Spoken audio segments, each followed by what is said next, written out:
Assalamualaikum warahmatullahi wabarakatuh. Selamat datang kembali lagi di acara Sahambat Podcast Ngobuburit. Ini spesial selama bulan Ramadan ya. Dan kali ini balik lagi bersama saya Roisa Priantoni. Nanti di episode kali ini atau yang pertama kita bakal ngundang salah satu dosen Universitas Amikom Purwokerto ya. Dan masih dalam masa karantina. Ini udah masa karantina sebulan lebih pokoknya. Tetap kita menerapkan himbauan langsung dari pemerintah tentang bekerja dari rumah, belajar dari rumah, beribadah dari rumah. Oke, langsung saja kita sambut untuk selamat datang Ibu Dr. Ade Tuti Triastati MIRHRM. Waduh, panjang sekali ya namanya ya. Harus hati-hati sekali ini ya. Oke, Bu Ade berarti ya lebih. Bu Ade aja. Nah, Bu Ade aja. Nah, gimana Bu kabarnya, sehat? Alhamdulillah sehat walafiat. Alhamdulillah. Gimana Mas Rois, sehat juga kan? Alhamdulillah. Sekarang hari puasa ke 13 atau 12?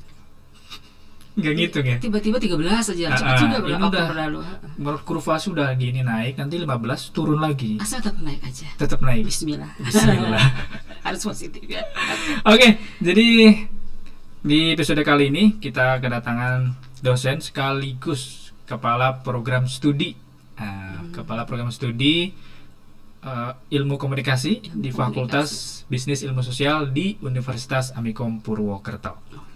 Oke, tentang himbauan pemerintah dari bekerja dari rumah, berarti diterapkan juga sama Bu Ade? Pasti itu harus ya. Berarti sekarang mengampu mata kuliah berapa, Bu?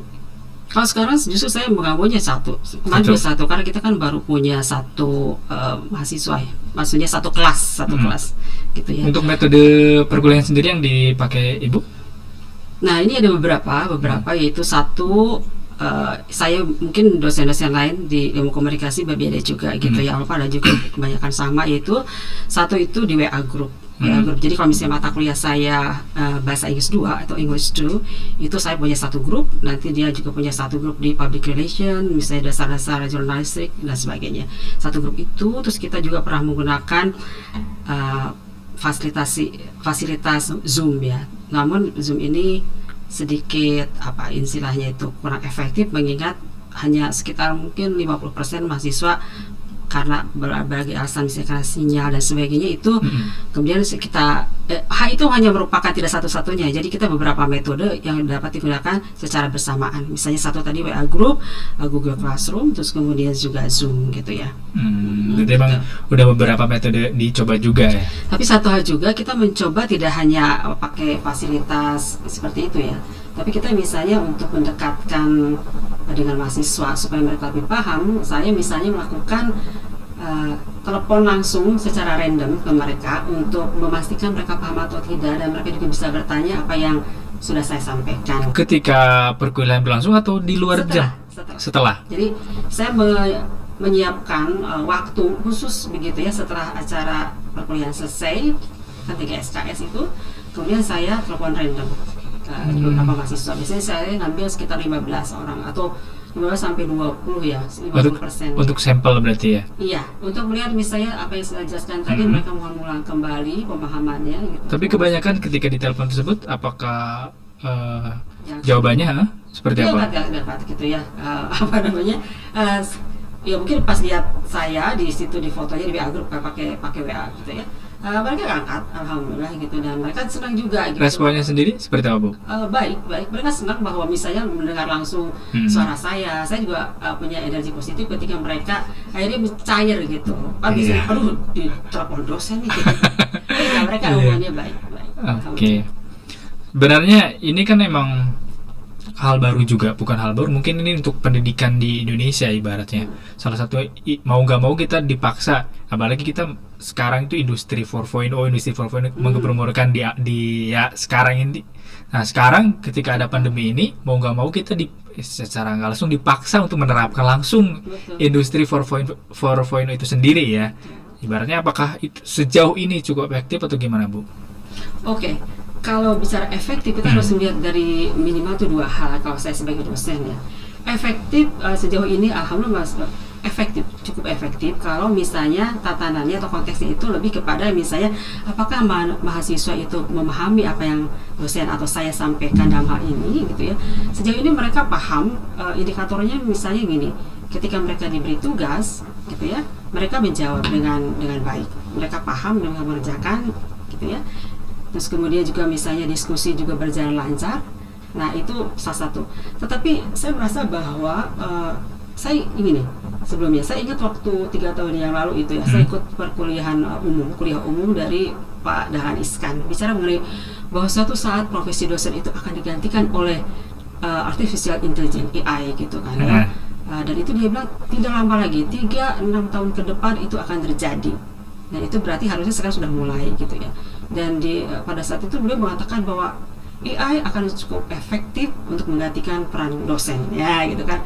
Di situ saya mungkin salah satu orang yang tidak setuju begitu ya, karena kembali kepada efektif atau tidak. Dan saya merasakan di sini bahwa tetap human touch itu sangat perlu gitu. Dan anak-anak pun juga merasa demikian gitu. Karena gini, ketika kita hadir di kelas itu kita kan tidak hanya transfer knowledge gitu ya, tetapi juga bagaimana kita bisa melihat gestur anak-anak, ekspresi mereka, perasaan mereka. Kita coba misalnya datang misalnya terlambat, kita bisa tahu misalnya bertanya kenapa terlambat, misalkan karena misalnya macet, karena bantu ibu dan ini dan itu gitu kan. Terus ketika misalnya menjawab, kita bertanya, misalnya mereka merespon jawaban kita bisa langsung misalnya mengatakan beda lah ketika kita misalnya mengatakan great job, awesome, cool, whatsoever di teks gitu ya. Dengan misalnya langsung kan bisa ada ekspresi. Dan kadang-kadang juga saya mengatakan haptik gitu misalnya, keren banget sih jawabannya gitu. Nah itu kan ada semacam apa ya, penguatan bahwa mereka diapresiasi. Itu yang misalnya jadinya kalau online ya hilang itu yang nggak ada ibaratnya ketika pakai metode kuliah online seperti sekarang ini gitu ya Bu. Dan ini masuk satu lagi yang perlu saya sampaikan, bahwa bagaimana kita mensiasatinya gitu ya, untuk menjaga hubungan human touch itu dengan mahasiswa. Contohnya misalnya gini ya, simpel tadi ya, selain telepon langsung gitu kan ya, kita misalnya ketika ini waduh udah kuliah, anak-anak bilang loh kok udah mau UTS aja gitu kan. Anak. Terus apa ya yang bisa kita lakukan? Makanya kita misalnya kemarin kita bikin tayangan ketika UTS kemarin apa berarti? UTS biasa, UTS tetap tugas sebenarnya. Ya mereka bisa menjawab soal, tapi soal-soalnya itu semua itu studi kasus ya. Jadi bisa open book. Tapi kan mereka harus berpikir karena itu studi kasus ya. Nah, kita biasanya sebelum UTS itu kita memberikan satu tayangan video dosen-dosen, kita mengucapkan selamat UTS bareng-bareng ya, itu secara bergiliran terus bareng-bareng. Itu merupakan suatu upaya bagi kita bahwa kita bisa menyemangati mereka, bisa menjaga hubungan baik dengan mereka gitu. Terus juga kemarin misalnya kita bikin ucapan selamat menghadapi Ramadan yang berbeda ini ya, dengan kata-kata yang cukup puitis gitu ya. Dan itu mereka yang misalnya bahwa dosen-dosen kita cukup care dengan dan mereka pun misalnya selalu mendoakan misalnya, kalau ke saya misalnya ibu mau semoga ibu dalam keadaan sehat walafiat, stay safe, stay happy dan gitu-gitu ya. Saling mendoakan jadinya ibaratnya. Ya ibaratnya itu pun yang dibutuhkan mahasiswa nggak cuma ilmu yang disampaikan, tapi tadi kebiasaan ataupun kepedulian yang lain yang didapatkan sama mahasiswa itu yang perlu didapatkan sama mahasiswa ibaratnya. Betul. Oke. Untuk sekarang kan berarti WFH, terus berangkat kampus juga paling ketika jadwal shift aja kan? Jadwal piket atau jadwal misalnya piket. kita ada acara juga di sini kayak seperti ini ya. Kebanyakan sih kalau kuliah online-nya dilaksanakan ketika di kampus atau ketika di rumah Bu? Saya sedang di kampus ya. Karena maksudnya gini, kita kan berpakaian kayak seperti ke ini ya, ke kantor, ke kampus begitu ya. Jadi saya lebih mendalami, walaupun misalnya kalau dalam classroom itu mereka tidak melihat saya langsung ya. Tapi ada aura ketika misalnya nih mama kalau di rumah kayaknya tuh ngapain juga begini gitu misalnya ya. Misalnya kita memakai baju yang untuk ke kantor, kalau di rumah kan misalnya mungkin saya santai gitu ya. Dan itu terbawa gitu. Jadi saya memang memilih tolong jadwal pikir saya itu berbarengan dengan saya ngajar. Ketika jadwal kuliah ya, gitu. Berarti selama ini memang ketika kuliah online dilaksanakan ketika ibu datang ke kantor, ke kampus ini, gitu. Oke, sekarang kan mungkin kemarin emang ya agak kerasa berbeda juga ketika pandemi ini mulai menyerang ibaratnya. Apalagi sekarang kita udah mulai masuk ke bulan Ramadan. Yang dirasakan oleh ibu sendiri, ibaratnya kan sekarang sebagai dosen juga sebagai ibu rumah, iya kan, iya maksudnya kan itu hal yang gimana beda ibaratnya ini perbedaan banget ibarat dari tahun kemarin dengan tahun sekarang itu apa khususnya untuk Ramadan di tahun ini juga itu gimana Bu untuk Ibu sendiri? Iya, pertama kalau misalnya tadi mengenai peran ganda perempuan ya, ganda tuh biasanya dua ya. Ini tentunya multitasking kalau orang Lebih dari dua sebenarnya. Nah, kami terbiasa begini sih Mas Ois ya kalau di rumah ya. Kalau saya tuh membagi tugas, dan itu udah kita sepakati. Karena memang saya keluarga kecil, jadi ada suami, ada anak saya SMP, begitu ya. Jadi misalnya gini, anak saya itu bertugas cuci piring, nyapu, gitu ya, dan masukin pakaian kotor ke mesin cuci. Suami saya itu nanti mencuci, nanti kaki aja kan, Iya. sama ngepel, sama belanja. Nah ini belanja, kalau misalnya belanja biasanya di pasar manis ya belanja begitu. Nah saya sendiri, saya tugasnya masak, terus gitu misalnya masak, kemudian juga nyetrika. Hanya kalau nyetrika itu bagi 3 tuh. Jadi biasanya yang agak rumit itu yang saya kerjakan, kalau yang gampang-gampang ya itu biasa suami. Intinya udah job desk masing-masing ya. Jadi kalau secara misalnya pekerjaan rumah itu alhamdulillah bisa bisa dilakukan dengan baik, dan itu sebenarnya biasa juga sih. Biasa juga. Itu bukan hal baru juga. Gitu ya. Tapi kan pasti ada perbedaan ibaratnya ketika kita diterapkan untuk social distancing, ibaratnya keluar rumah ya dengan hashtag di rumah aja. Iya. Nanti tentang pembelian kebutuhan bahan pokok juga selama ini mesti tetap pergi ke pasar langsung atau online? Ke pasar itu seminggu sekali ya. Dan untuk membackup selama 1 minggu itu ya? Iya, tapi biasanya kadang-kadang kurang ya. kurang biasanya tetap beli langsung. Terus akhirnya saya mikir begini, kan itu banyak tukang sayur yang suka lewat rumah, yang keliling Saya tuh merasa bahwa mereka perlu dibantu lah begitu ya. Jadi istilahnya saya juga memanfaatkan membeli di situ gitu ya. Jadi tidak selalu harus ke pasar gitu ya. Misalnya kayak sayur, tiba-tiba bisa pilih sayur bayam pakai welok gitu ya. Yeah. Ya sudah, karena saya ada, kita beli gitu yang lewat ya. Berarti untuk kuliah online sendiri dari mahasiswa apakah ada keluhan atau gimana Bu? Oh oke. Kalau tadi dari segi sayanya ya, dari mahasiswa. Dari mahasiswanya sekarang. Mahasiswa. Sebenarnya kalau dari mahasiswanya harus ditanya ya. Tapi paling tidak gini, kita pernah mengadakan survei juga. Apakah pernah nanya langsung ke mahasiswa gimana sih sejauh ini kuliah online-nya, apakah menurut mahasiswa atau menurut kalian itu efektif atau enggak gitu? Tanggapan dari mahasiswa sendiri seperti apa? Bervariasi, karena begini juga. Ada yang mengatakan karena pelajaran bahasa Inggris ya. Terusnya kalau bahasa Inggris istilahnya itu gini. Saya mengajar creative writing, contohnya itu. Bahasa Inggris itu untuk semester sekarang fokusnya lebih kepada menulis gitu ya. Walaupun di situ juga nanti kita ada speaking dan sebagainya. Okay. Nah, ini berkaitan juga dengan mata kuliah dasar-dasar jurnalistik. Ya. Karena gini, misalnya ketika kita satu pembahasan mengenai bagaimana how to write a news article, mereka juga belajar di dalam dasar-dasar jurnalistik. Tapi agak beda ketika kita misalnya menulisnya itu dalam bahasa Inggris. Nah, itu kan bahasa Inggris. Nah, anak-anak tuh gini juga. Kok saya melihat misalnya ketika dipakai media WhatsApp grup misalnya, atau contohnya ada anak-anak yang cukup berani gitu. Biasanya kalau bisa di kelas itu bisa lebih diem gitu. Terus saya tanya, saya telepon, iya Bu, ternyata kalau misalnya di kelas, soalnya kadang-kadang kalau misalnya saya takut diketawain orang, teman-teman gitu kan. Pressure dari teman-teman yang lain ya gitu kan, kalau seperti itu kan biasanya suka cetak-cetuk gitu. Ternyata mereka ada yang merasa bahwa enak begini gitu ya. Nah, tapi ada juga yang memang istilahnya merasa bahwa it's okay, tapi akan lebih oke lagi, akan lebih efektif lagi kalau ketemu gitu ya.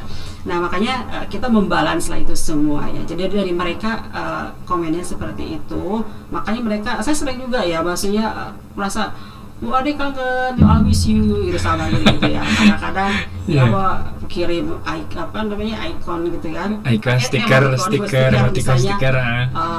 need your hug or whatever, maksudnya untuk menunjukkan bahwa mereka itu kangen juga, maksudnya perkuliahan yang tatap langsung gitu ya. Artinya kalau tadi tanyakan Mas Rois apakah mereka kendala sejauh ini sih mereka dapat tanggulangi gitu ya, dan mereka juga diberi kebebasan, keterbukaan dari kita, please let us know gitu, text me, telepon saya, tidak hanya ke saya ya, tapi ke dosen-dosen di tim ilmu komunikasi juga, mereka itu biasa misalnya telepon, WhatsApp group, kalau misalnya itu leave a message kayak gitu, kita telepon balik itu kita buka seperti itu Mas Otis. Jadi alhamdulillah mereka cukup seru juga, malah misalnya ada juga yang sambil belajar, misalnya gini, saya telepon ini kok tidak komen gitu misalnya gitu, maaf Bu saya sedang jaga warung ya kan gitu, maaf Bu saya lagi bisnis kecil-kecilan. Nah kita senang gitu ya bahwa mereka bisa memanfaatkan itu yang mereka tidak dapat lakukan ketika misalnya kuliah waktunya ketika emang untuk kuliah, tapi di sisi lain dimanfaatkan dengan hal-hal yang baik juga gitu. Termasuk juga gini Mas Rois, kan sekarang begitu banyak ya lomba-lomba yang ada di berbagai institusi ya, universitas, termasuk dari Dikti dan berbagai tempat lainnya gitu ya. Nah itu juga kita berusaha memotivasi mereka gitu ya untuk membuat satu misalnya yang sedang mereka lakukan sekarang ini, mencoba membuat short movie gitu ya, terus kemudian juga ada untuk lagu bareng-bareng itulah ya, misalnya kayak kur kayak gitu, choir kayak gitu.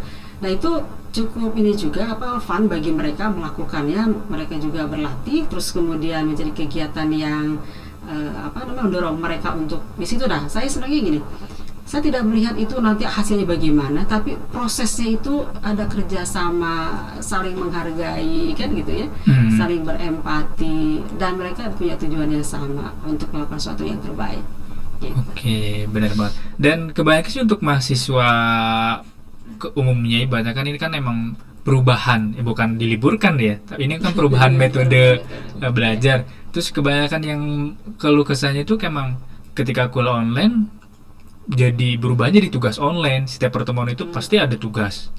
Apakah ya untuk menyemangati teman-teman mahasiswa, ibaratnya kan walaupun dalam kenyataannya nggak setiap ataupun ya cuma 1-2 dosen, ataupun ya itu karena dianggap setiap dosen ada tugas, dikiranya setiap pertemuan itu pasti ada tugas online. Itu untuk motivasi ke mahasiswa seperti apa tuh? Baiknya seperti apa? Ya kebanyakan seperti itu. Karena kuliah online jadi tugas online, dikira itu merasanya kenapa jadi membebankan mahasiswa banget gitu. Gimana Bu? Oke, jadi sebelum kita mulai perkuliahan, kita koordinasi antara tim dosen gitu ya. Jadi misalnya saya biasanya kalau tidak di grup itu di WhatsApp grup prodi, atau secara langsung pas kita berjarak ketemu ya. Nah itu kita diskusi misalnya kita jangan sampai memberikan beban tugas yang bersamaan dengan porsi yang cukup misalnya menguras pikiran atau waktu gitu ya. Makanya misalnya saya tanya tuh misalnya Prita misalnya ngasih tugas apa? Oh ya saya ini untuk misalnya PR campaigns itu satu, oke itu bisa nggak misalnya nanti katakanlah itu digabung dengan tugasnya Bu Bunga itu komunikasi antar pribadi, itu misalnya berkaitan juga ya kan. Jadi dari beberapa kayak tematik kalau misalnya dari ini ya, kalau di sekolah-sekolah itu, terus misalnya ketika misalnya saya tanyakan Mbak Dita ngasih tugas apa ke anak-anak, oh ya misalnya mereka mau wawancarai jurnalis bagaimana mereka bekerja di masa pandemik ini. Oke. Berarti nanti saya tugasnya tuh gini, satu kerjaan tapi bisa dipilah-pilah gitu loh, sehingga anak-anak tuh nggak ngerasa melakukan tugas yang berbeda dalam waktu yang bersama ya gitu. Makanya anak-anak gini, oh ya Bu berarti saya bisa menggunakan hasil wawancara kemarin untuk mata kuliah ini, boleh gitu. Nah itu jadi sebenarnya tugas itu tidak seheboh yang dibayangkan kayak bak tugas itu, tetapi lebih kepada bagaimana kalau misalnya mereka bisa memanage. Nah itu mereka jadi belajar juga bagaimana bisa memanage waktu mereka, memanage sumber yang ada untuk bisa dipergunakan untuk berbagai kepentingan gitu. Nah itu menutup kreativitas mereka juga sebenarnya. Ibaratnya ini juga kan mungkin dari prodi Ilkom ya, mungkin dari prodi yang lainnya juga kan hampir sama juga keluh kesahnya kayak gitu. Harusnya emang seperti itu juga pemikiran mahasiswa itu yang belum terbentuk dari mahasiswa gitu. Tapi maksudnya ya mahasiswa wajar juga kalau misalnya ada istilahnya tadi ya keluh kesah misalnya. Kalau saya sih menawarkan kepada mahasiswa jangan berhenti di keluh kesah gitu. Lebih ke cari kira-kira apa menurut kamu kalian gitu upaya untuk menanggulangi itu. Nah itu biasanya ada sharingnya di situ. Kayak misalnya gini Mas Luis, contoh saya menanyakan satu pertanyaan untuk semuanya gitu. Satu hal yang ingin Anda hindari itu apa? Atau apa hal yang ingin Anda hilangkan dari Anda atau reduce minimal? Itu kira-kira 75% adalah laziness, kemalasan. Menunda. Kayak gitu kan. Iya. Ya, oke. Hanya gitu. Terus saya mungkin ini jawab yang agak ekstrim ya. Ekstrim dalam arti kayak gini. Saya bawa gini. Padahal kita tidak pernah tahu kapan akan dipanggil. Bu, gitu kan. Loh, saya mau buka-bukaan nih. Gitu. Termasuk itu nasihat kepada diri saya juga gitu kan. Sendiri. Kita tidak akan pernah tahu kapan pulang gitu kan. Ini di masa pandemik ini saya bilang saya tiap beberapa katakanlah dalam minggu ini sahabat dekat saya 2 orang meninggal gitu ya. Itu yang membuat saya bilang jangan ditunda. Termasuk dia nggak menunda begini. Menunda ketika misalnya membuat kebaikan ditunda. Kan kita tidak pernah tahu. Sama dengan tugas gitu. Tapi kan ibu tugas bu katanya. Iya. Kesempatan kita untuk melakukan suatu kebaikan, termasuk misalnya membuat tugas kebaikan juga baik semua. Iya kan baik. Prosesnya itu bahwa orang yang menuntut ilmu, yang berjuang di dalam kebaikan, termasuk belajar, itu insya Allah punya ada pahalanya, ada kebaikannya gitu. Oh iya bu ya, kita nggak pernah tahu gitu. Itu saya yang seperti itu ya. Tenis lain atau bisa tips lain itu kita diskusi. Tapi saya selalu mengatakan bahwa tips yang satu itu tidak selalu berarti semua bisa melakukannya. Kan misalnya tips satu ini cocok bagi si A, belum tentu si B. Biasanya saya membuka forum ini, bukan forum, lebih kepada one on one karena kan beda-beda tiap orang. Ya makanya itu tadi pakai teknik telepon langsung juga kan. Nah itu kembali lagi. Ya benar banget, jadi buat siswa yang baru lulus kemarin, SMK, SMA, atau salah sederajat deh pokoknya, yang bingung mau lanjut ataupun melanjutkan studi di mana, jangan bingung-bingung, daftar langsung aja ke Universitas Amikom Purwokerto. Dan bisa juga daftar dari rumah dengan kunjungi pmb.amikompurwokerto.ac.id. Jadi diisi aja tuh formulir-formulirnya nanti. Dilengkapin semuanya, dan untuk persyaratannya bisa kunjungi langsung di websitenya Amikom di www.amikompurwokerto.ac.id. Untuk persyaratannya apa aja bisa dilihat di websitenya ataupun di PMB. Nah, dan kalau mau daftar langsung juga boleh banget ya. Itu dia untuk di podcast Ngobuburit episode pertama ini kita cukupkan, dan mohon maaf juga banyak salah kata dari kita. Terima kasih atas perhatiannya. Sampai ketemu di podcast Ngobuburit selanjutnya. Wassalamualaikum warahmatullahi wabarakatuh. Oke, pengajian.